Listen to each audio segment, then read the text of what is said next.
Hi friends, బెంగళూరులో మేముండే దగ్గర ఒక గ్రౌండ్ అయితే ఉందండి. అక్కడ విద్యా బ్రహ్మకమల మహాయాగం అని చెప్పేసి ఒక యాగం అయితే నిర్వహిస్తూ ఉన్నారు. ఇక్కడ మనకి అమ్మవార్ల విగ్రహాలు అయితే పెద్ద పెద్దవి చాలా బాగా పెట్టున్నారు.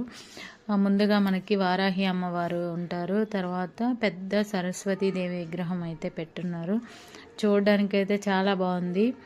విద్యా బ్రహ్మకమల యాగము అని అంటే అది విద్యార్థులకు సంబంధించి చేస్తున్నారు. అక్కడ ఈ గ్రౌండ్లో పెట్టి పెద్ద యాగానికి సంబంధించిన ఒక హోమగుండాన్ని కూడా ఏర్పాటు చేస్తూ ఉన్నారు. చూడండి, ఇక్కడైతే మనకి వినాయకుడి విగ్రహము, లక్ష్మీదేవి, ఇంకా అమ్మవార్ల విగ్రహాలు, మనకి సరస్వతీదేవి విగ్రహం చూడండి చాలా పెద్దదిగా పెట్టారు. అట్లాగే మనకి వారాహి అమ్మవారి విగ్రహం పెట్టారు. చాలా బాగుంది చూడడానికైతే. Bye friends.